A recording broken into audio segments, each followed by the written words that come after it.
60% nature, 40 to 60% nurture. Everything I talked about as conditioning comes under nurture, right? Nature is the DNA that we're born with. Now, in that nature part, some people are born with a greater risk appetite, some lesser. So that is the variance there. But we also have the nurture part, which is why organizations like NSR Cell in Bangalore and so many other, all these entrepreneurial hubs and workshops, that's to help you in taking risks with the nurture part. And what you talked about taking risks in a specific place and then learning, we call that prototyping. I also teach design thinking, and that's a very clever way to actually take risks, learn, grow, and then expand.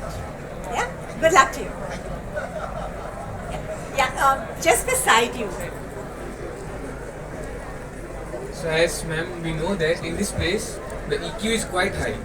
So all the corporate gentlemen and gentlewomen are. I agree. Can we agree that the EQ, emotional, all about emotions, we can relate it with conditioning and subjective reality, because all the HRs are facing with subjective realities. So can we relate conditioning with subjective reality? Very good. Okay, very quickly, shall we do a little small exercise? Like literally 2 minutes. Imagine that there's a window and you're seeing a scene outside the window. And the scene that you see is a 12-year-old boy mercilessly beating a small dog. Okay, everybody touch base immediately, this high EQ group, whatever emotion you're feeling when you see this scene. Something you're feeling, just shout it out in the interest of time. I hear anger, I hear pity, and you know by now that all emotions are valid. So whatever you're feeling, emotion 1. Now there's another window, I open it, you can see more of the scene. And you see there's a 4-year-old girl on the ground crying because she has a dog bite. And this boy is actually pushing the dog. Now what are you feeling? Emotion 2. My only question to you, we could make this longer and experiential, but I'll just come to the thing. Emotion 2 is different from emotional 1. What changed? Did the objective reality change? No.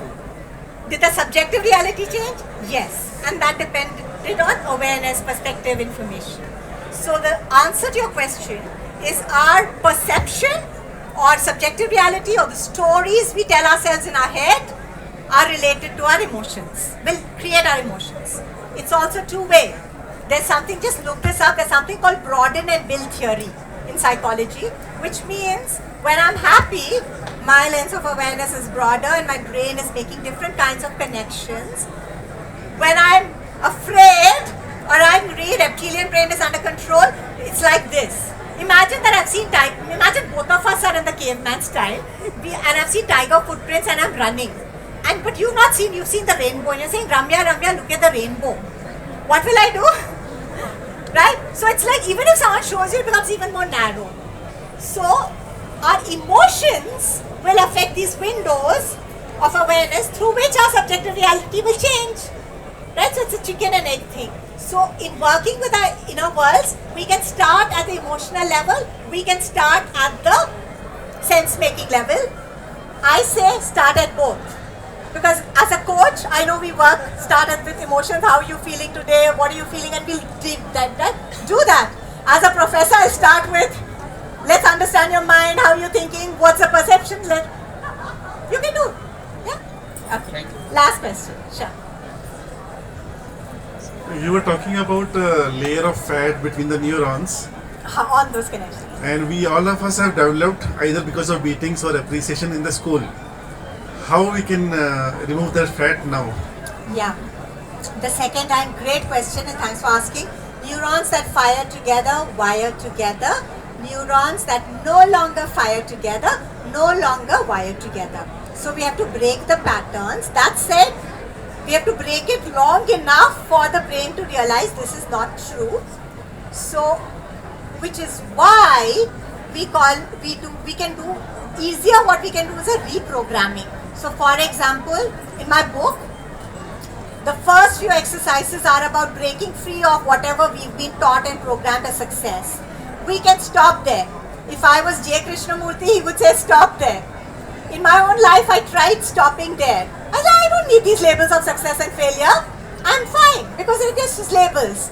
I couldn't continue there because every time I met someone, and I live in business school, in a business school, I did more.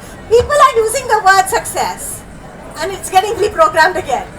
So what did I sit down and do, which is also what I urge you to do, and I take you through that in the book, which is create your own definition of success. Repeat. Have you heard of affirmations?